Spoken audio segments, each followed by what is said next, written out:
Welcome to Vanguard, a podcast of radical traditionalism.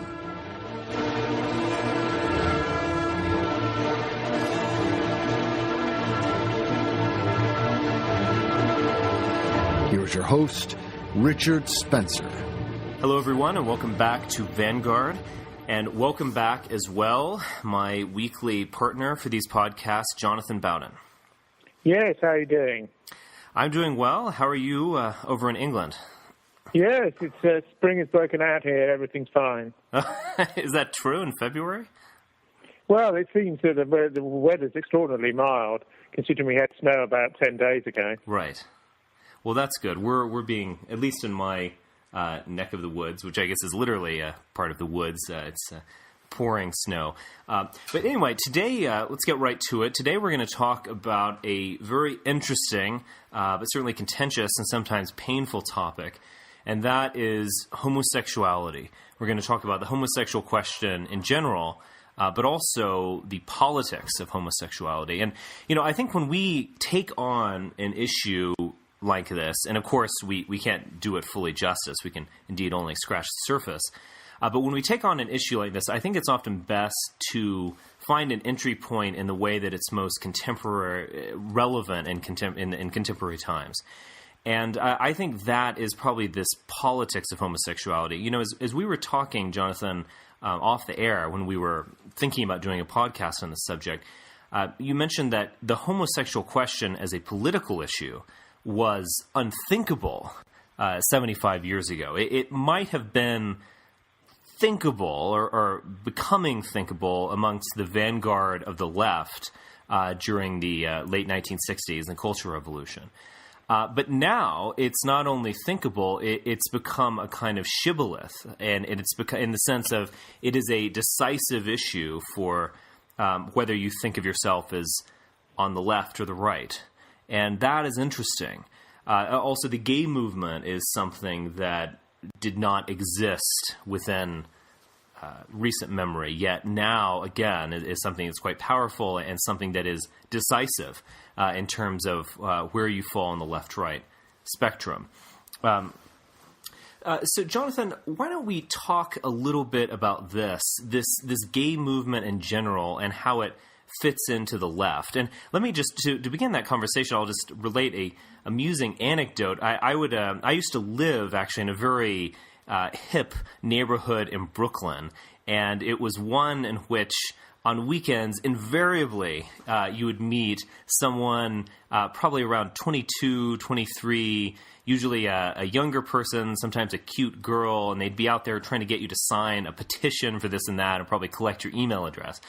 And there are a lot of environmental causes and so on and so forth, some anti-war causes, but gay marriage was something that you would see probably more than any of the rest of them. And I would usually be a little bit provocative, and whenever they would talk to me of, you know, do you want to sign this in support of marriage equality, which is usually how they phrase it, I would say something kind of perverse like, no, I demand that we liberate gays from oppressive bourgeois marriages. And they they probably tell that I was joking a little bit, but I don't think they'd really understand me. And so, you know, again, I think this shows the kind of formless and ever-changing nature of the left, that it can, at some point, view bourgeois marriage as something it needs to liberate people from, it's something it wants to destroy, and then in other ways, it wants to fight for marriage equality. It's, you know, the left can always change like this. But Jonathan, why don't you talk about the role homosexuality plays in politics in general and the way that it fits in with the contemporary left? Yes, it's a sort of been a 100-year story, really. Way back in the beginning of the sort of last century, certainly the second decade of the last century, the 1920s, the Bloomsbury Group in Britain was one of the few cultural sort of vanguard groups that were pushing for what would now be called an equality agenda on this issue and many others. And they were as under pressure as politically incorrect social conservatives are today. We've seen a total reversal in the sort of stormscape of the sky. You know, everything has changed. All of the landmarks have remained the same, and yet the atmosphere around them has changed utterly. 100 years back, people with these ideas were under deep cover. They were frightened for their careers and their reputations. If it was revealed they had these sorts of ideas. Mm-hmm. They used to have a sort of masonry in which they met, by which I don't mean anything conspiratorial. I just mean that they had not funny handshakes when they met, but they had ways of recognising each other's views, mm-hmm. and they had extended circles and networking and contacts to keep their views separate from people who weren't as quote-unquote progressive, or in their terms, as up to the mark as they thought of themselves. And it's quite interesting because, of course, some of the great espionage scandals of the 20th century involving the security services of both Britain and the United States of America are rooted in these sorts of cultural networks, because the Bloomsbury Group was an open cultural network up to a point, mm-hmm. with closed features. But the Apostles Group at Cambridge University and its equivalent at Oxford University and its equivalent in certain colleges of London University was more of a closed, elitist cultural circle. And it was a communist circle, a general ultra-liberal ethos through which these circles floated. And there was very much a homosexual circle. Mm-hmm. One of the key spies and MI6, MI5 traitors in the later decades in Britain, Anthony Blunt, who went on to be the surveyor of the Queen's pictures, believe it or not, and was sort of pardoned and yet not pardoned, and later revealed as a spy by Margaret Thatcher, and stripped of all his various establishment honours. He was part of a homosexual circle that overlapped with these other circles of ultra-liberalism and of politically correct non-conformism. These were ideas which were totally at variance with the society in which they lived. The society was a conservative, in British terms, News Chronicle society, mm-hmm. where a sort of newspaper that's, Morning Chronicle society rather, a paper that's long since defunct. I don't know if you can think of a pretty traditional bourgeois conservative newspaper in the United States. Sure, maybe the New York Post Society or Wall Street Journal. New York Post. Wall Street Journal Society, I guess. Imagine that 10 times to 50 times more conservative than it is now. Those were the attitudes that prevailed then. Mm-hmm. And these people were really up against it. And this issue of all issues was a trigger issue, because it's an issue about which the majority of people who don't think about these issues at all have an instantaneous judgment, an intuitive judgment, a physiological judgment, mm-hmm. a sort of naysaying by virtue of what they are. Because despite the ideology that says that 20%, 40%, and more accurately in terms of the ideology, 10% are inverted or homosexual mm-hmm. in sexual orientation, it might be as low as 1.5% to 2% for either gender, mm-hmm. which is a very small number of people. And yet, the politics of getting them civic equity has been an enormous struggle, mm-hmm. and yet it's been conducted when, in some ways, there was no real need to do it in a strange way. Mm-hmm. At times, it's almost not been about homosexuals. It's been about the effect you can have on society by promoting them and it. Now, the so-called gay liberation movement has always existed amongst homosexuals themselves, but its heterosexual supporters, because the bulk of the left that supported them, of course, didn't share their orientation, but shared their desire to change society, absolutely, in all sorts of stages and at all sorts of levels. Traditional Marxism had very little to say about sexuality, about drugs, mm-hmm. about the culture of bohemianism, and about decadence. Mm-hmm. Marxist-Leninist regimes, of course, have been highly socially conservative and have been quite toxic about issues of decadence and retain the ultra-conservative trade union attitudes that often prevailed on the old left at the beginning of the 20th century. Communism tends to do this. When it's in opposition, it advocates the maximum degree of breakdown and debility and what conservatives call decadence. Mm-hmm. But when in power, it reverses that and has a very socially conservative mantra. But to return to the movement itself, the movement didn't really become observable until the 1950s and 1960s, when it was part of the general current that reverberated within and beyond the 60s cultural revolutions that spread into the 1970s. The term gay and its etymology is quite interesting, of course, mm-hmm. because technically it's a 19th century word. and it means a prostitute, or it means somebody who's louche and somebody who's decadent in their sexuality.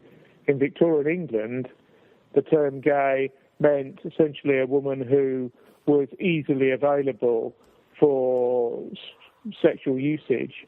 It's a famous Punch cartoon from the 1840s, quite daring given what we're told about the Victorian attitudes towards these things, of two slatterns under a lamppost, and one says to the other, "If you're so gay, why do you look so miserable?" And the term gay meaning sexual outsider, mountebank, hustler, somebody who uses their sexuality in order to get on, somebody who is in some ways a sexual criminal. That was the original word, because, of course, its counterpart is straight. And in criminal jargon, those who are not criminals are straights. They're the ones who obey the rules. They're the nerds, you see, in this sort of slight quasi-criminal way of looking at things, this sort of underground man way of looking at things. The people who obey all the rules and stick to the lines and who work for a living and this sort of thing are regarded as straight, or having gone straight, or not deviated from the straight path. And this idea that one is different and is transgressive in the sexual area is where the term gay comes from. It's got nothing to do with being happy and carefree, as most people believe. So even the origin of the word is ideological, is deliberately ideological. And the whole movement was ideological because they decided to invert National Socialist motifs for the way in which homosexuals were treated. So the pink triangle became a symbol of pride, and the inversion of stereotypical prejudices against them became an object of correlative in relation to their own identity, and that's what that particular movement picked up. The movement began in a very militant and vanguard way. It softened over time because the bulk of homosexuals are not interested in militant vanguard politics, as most people are not. So they've softened over time. They've changed their objectives over time. On the issue of marriage, traditionally, the gay movement was always opposed to marriage for homosexuals, believing that it was a bourgeois construct that heterosexuals engaged in, and the whole point of them was that they were different. They were different people who had a different lifestyle, and that bourgeois marriage was not part of it. And it's become rather uneasily, actually, the liberal left and the bourgeois left has claimed this space for itself. And the idea that a small proportion of them who wish to marry should have the right to do so outside church in civic ceremonies that go beyond civil partnerships, it's largely an initiative of the bourgeois left. It's not really an initiative of the far left.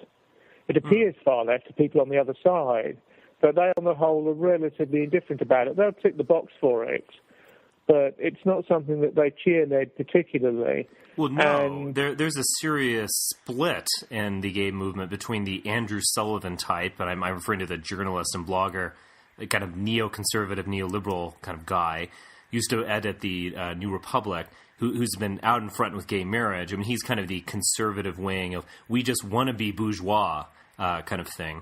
And there's obviously another militant wing of the gay movement that can't stand someone like Andrew Sullivan. Actually, Justin Raimondo, who's a excellent anti-war blogger, he certainly he despises Andrew Sullivan for his views on foreign policy, at least ostensibly.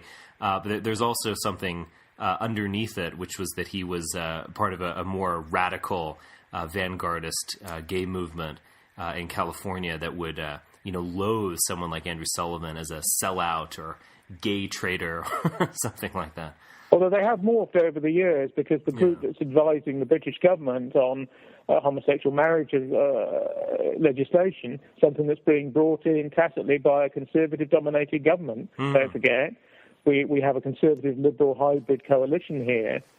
What's the motivation for that? I mean, I was just thinking through these things. I mean, one could say that the motivation is a far-left motivation. They truly want to just subvert and destroy the basic family structure with gay marriage.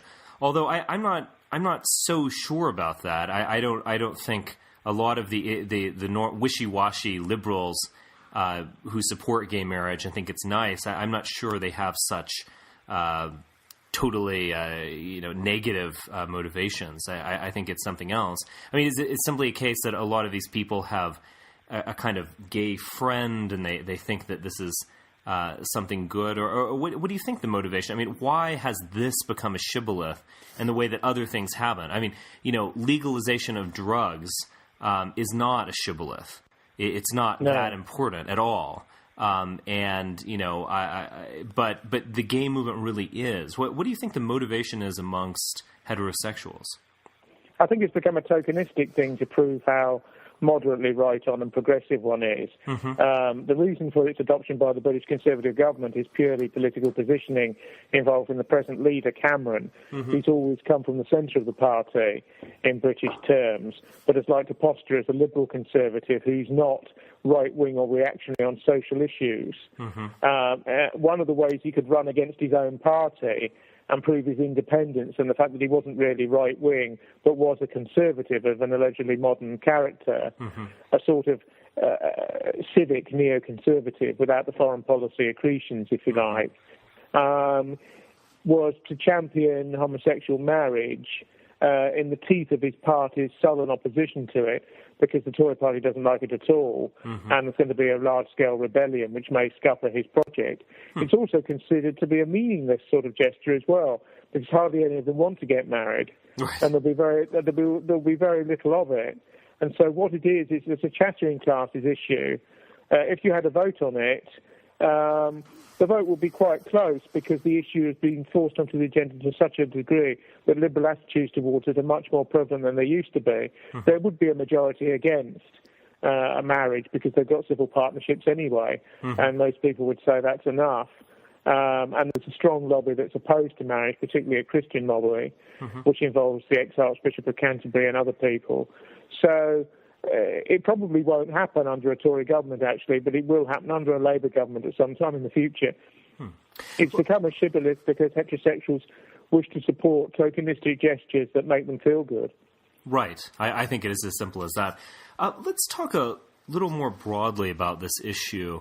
For one, I find the homosexual movement to be absolute poison, something that is a part of a larger movement that I think is bringing about the death of the West. That said, I don't think that your average homosexual is someone who is, say, totally morally suspect, and indeed, I don't think that they can be changed. I think they were born that way, and I think it's a physical attribute, if not necessarily a genetic one. So I guess someone might view my position on this as laissez-faire and tolerant, or maybe I'm kind of like an older reactionary who just would like gays to be quiet about it, not have a gay movement, but I don't really want to go save them or investigate them or jail them or anything like that. But, one of the reasons why I hold this view is that homosexuality is not new. It was not something that was invented in the 1960s. It's something that has always been marginal, although it's always been with us. And actually, I hesitate a little bit in even suggesting it was marginal. It's worth pointing out that when you read some of these great Platonic dialogues, like the Symposium, which is on the nature of love, those people are debating the nature of love of a young boy.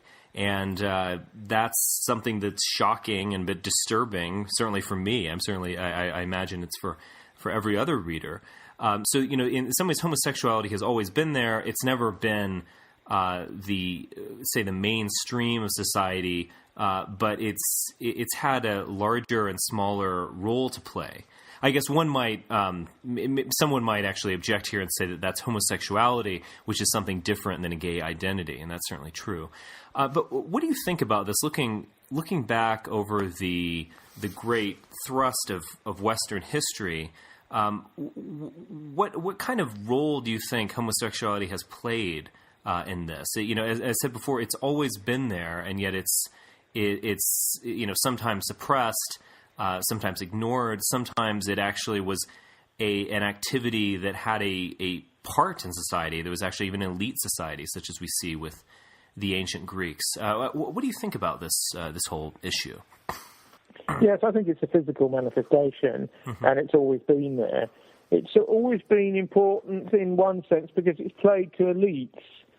The elites of Western society have often been segregated along gender lines early in life. Segregated by schooling, segregated before marriage.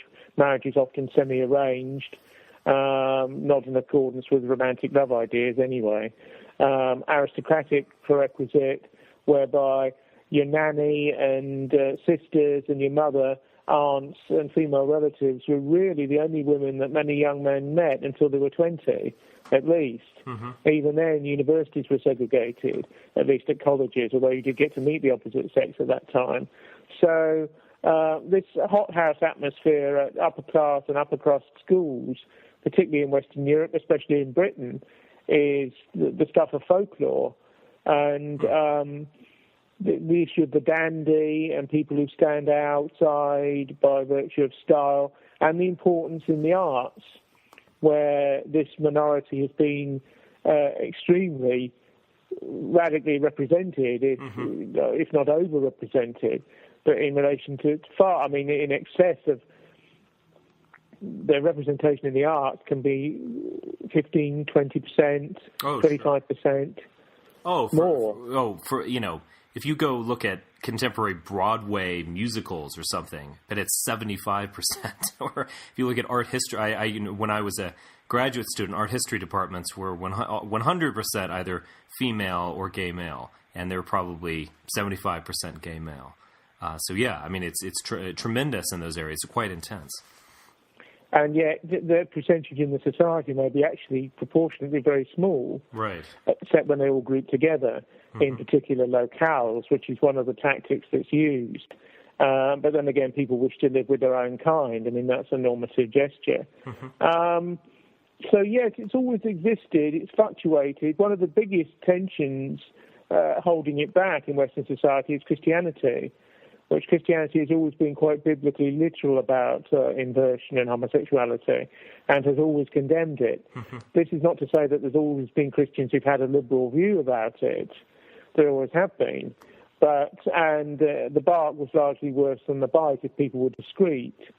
But at the end of the day, Christianity is one of the major sanctions upon it. And as secular Westerners struggle to get these civic equality measures onto the statute book, it's the evangelical Christianity with a certain element of reactionary Catholic Christianity added in that's conducting the last stand, as it were, really, because this is a major issue for them, because it's literally condemned in the Bible. And although Catholics don't literally believe in the Bible because the Church interprets for you what the Bible means, Protestants of any radicalism have to believe literally in the Bible because they don't have any overarching church structure to give their faith coherence. So for them, it's a cardinal matter. It's very important, indeed, for all three religions of the book, Judaism, Christianity and Islam. It's actually a central issue, which is why they tend to debate it so much, because it's a totemic issue, it's a touchstone issue. For the broader society, it's not really an issue. The bulk of heterosexuals would rather not think about it. That's their attitude, actually. Yeah, I agree. Let's talk a little bit about this in closing, of just your views on the physical nature of homosexuality. I know we were talking off air, and you think that this earlier view, which might seem rather intuitive or mystical or something, that a gay man has a woman's mind, or maybe even a woman's brain, and vice versa for lesbians, that this might actually be correct. And, I'll just mention my view. I actually have a short 3/4 written blog article on this, which I need to finish up. I'll try to publish it coinciding with this podcast. But there's actually a lot of evidence that, and this was actually done by an East German researcher, and I find it rather cogent, and that is that there's a lot of evidence that homosexuality is not a genetic manifestation, but it is a physical manifestation, and it involves that when a child's in a womb, they're subjected to a series of, just to speak rather colloquially, testosterone baths. And in a sense, one of them will determine the sex of the fetus. Another will determine, let's say, the object of desire of the fetus. That will kind of gender it of you want to be with women. And then another bath will determine the kind of, let's say, gender behavior. Do you act like a man? So on and so forth. And that in sometimes in stress and sometimes just simply randomly, that the fetus is not subjected to these individual baths of testosterone. And so you'll have a lot of situations where, oftentimes you will have the stereotypical feminine man who's gay. He acts like a woman. He might even be obsessed with more interested in womanly things like fashion or so on and so forth. We know the stereotype, but there are actually a lot of other different gay people. Actually, when I lived in New York City, I remember walking around Chelsea. It was late at night, and there were these clearly a band of people who were openly homosexual, but they were quite masculine. They looked like they had been working out in the gym all day long. They were kind of prowling streets. Not exactly the most reputable people or anyone I'd want to hang around with. But anyway, they were clearly not wimps or lady men or girly men or whatever. They're quite masculine, but they clearly had their object of desire was a man.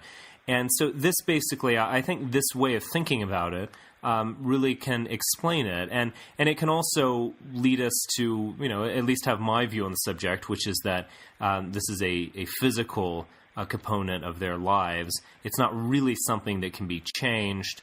And it might have some, functionally speaking, it might be a bit immoral in the sense that it's not supportive of the family, and it can be, quite frankly, dangerous. In terms of disease and so on and so forth, but it doesn't really come from a moral failing of the homosexual himself, or it comes from a let's just say physical failing. It's a kind of subnormal, not exactly desirable. And of course, when I say this will make me extremely unpopular with two groups. That is the homosexual movement, but also the anti-homosexual movement, which is mainly Christian. Because the latter wants to believe that it is simply a moral failing, and therefore we can pray with them or save them or so on and so forth. I unfortunately don't think they can be saved. At the same time, if we had a different kind of society, one that had a more eugenic principle, then I think we could make sure that these fetuses did receive proper testosterone baths, and that the percentage of the population of homosexuals perhaps went from, say, 2%, what it is today, or maybe 1.5%, to 0. That we could actually cure this in a way. And I think in some ways the gay movement wants to think of themselves as born that way. They don't want to think of themselves as a choice. It's an identity. But once you start talking about fixing them or finding a way around them, I don't think they would actually like that at all. So, anyways, I guess my view is completely unpopular. But I actually think it's alienated both camps, right? Right. But but I think it is a sane and rational one. But so I'm sticking to it. But what is your view, Jonathan? Obviously, neither of us are scientists, so we're simply speculating. But what is your view on the biological basis? Yes. If there is one. Do you know when they happened? Was it in the 1970s? It was in the late 70s and 60s, 70s when this East German researcher was doing this work. And it's interesting because he theorized that, when you're doing scientific reasoning, you want predictability and also you want disprovability, so to speak, that you could prove that this is incorrect, the theory. Unlike, say, Freudianism, you could never really prove that Freudianism is incorrect because you would always say, "Oh, the reason why you think it's incorrect is because you have an Oedipal complex and you're resisting it or something."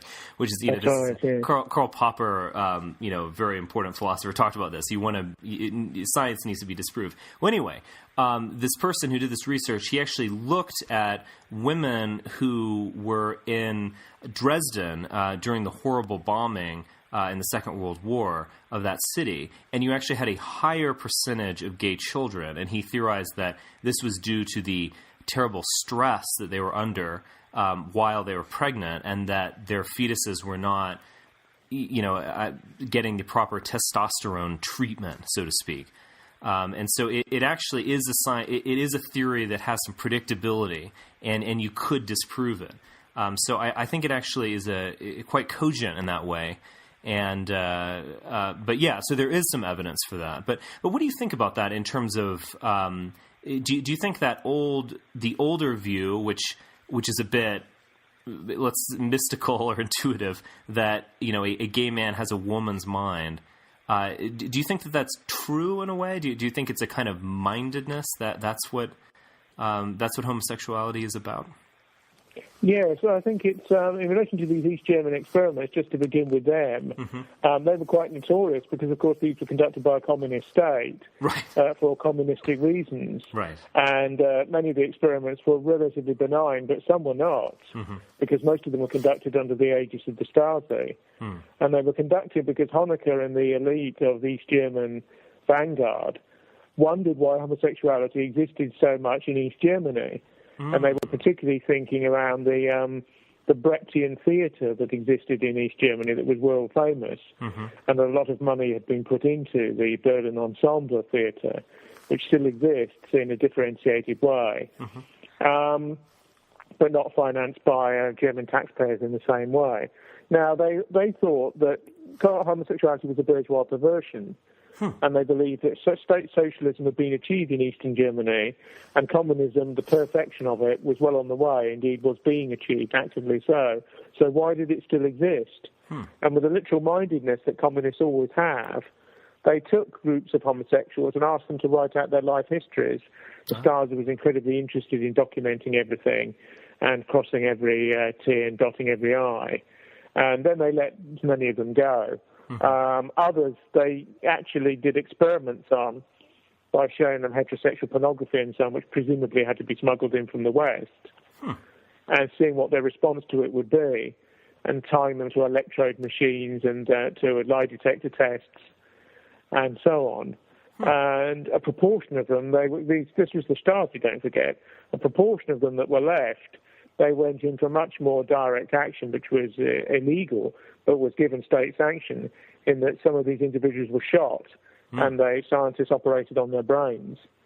And they discovered something which has become normative in Western medicine in the last 20 years, that heterosexual women have the same brains as homosexual men, because men and women have different brains. And homosexual women and heterosexual men have the same brains. So this leads to the theory that you have the brain of a man in the body of a woman, and you have the brain of a woman in the body of a man. And this is one of the later scientific theories which seems to be justified by fact. There's been a definite silence about this theory, or this postulate, as you could call it in scientific terms. It's often the liberation movement concerned never wants to discuss their own case. They want to discuss a dynamic agenda whereby they're given more and more civic equality in the social space. Yes. I didn't know this backstory, and I'm glad to hear it. Have this issue. Yes. The backstory about the East German research into homosexuality. But yeah, I mean, again, this is as we were saying, you can really alienate both sides when you take this position, because I think a lot of that research might have actually been productive. I of course don't needless to say, I don't support shooting people and operating looking at their brain. Well, what's happened is the West has replicated these experiments, but in a consensual way, by using the tissue samples and the brains of people who left their bodies to science in the normal process of evaluation. Right. Well, that's certainly a lot better. But I think in general you will get to this point that homosexuals want to be born that way. To quote this Lady Gaga song of the past year, they want to be born that way in the sense that it is an identity. It's not just a choice. It's something much more meaningful. It's how they define themselves, maybe even the primary way that they define themselves. But at the same time, they don't want to ever think. I don't think homosexuality is genetically based, but if someone wanted to do gene therapy, or if women wanted to select, if they could have select children, maybe abort a child if they could do genetic testing and determine that he would likely be homosexual. Needless to say, once you go down that road, I think the gay movement would be completely horrified, much like the women's rights and the kind of abortion movement. I've noticed that all of these women, abortion is a shibboleth, as we were saying before. It's you must support that as unquestionable. When they hear about abortions occurring in India, where they're basically doing gender selection abortions, if they're having a child, they'll most likely having a female, they'll most likely abort it. They want a man. They obviously want to outlaw that. They're quite pro-life when it comes to that. So a lot of these things is not so much the issue itself, but how the issue is articulated in the left-right political spectrum. And I think that's true both for the abortion case that I mentioned, but also the homosexual issue. Well, Jonathan, I think we've just scratched the surface, but do you have any other lingering thoughts on the matter before we bring this conversation to a close? Yes, only one, and that's the extraordinary example that these experiments were done in East Germany, which was a communist regime supported by the Stasi secret police, who used to finance and arm the Red Army faction in West Germany to spread chaos and mayhem. And yet, here we have the most illiberal, dysgenic type experiments being conducted, all in the name of socialism, which would literally horrify the whole liberal left, all those people that you met in Brooklyn out with their clipboards, getting people to sign up for civic equality in marriage. Think what they'd think about those communist experiments in East Germany. And yet, it's part of the same continuum that they're on. Yes, it is. I mean, it's something we've come back to this in so many of our broadcasts, which is the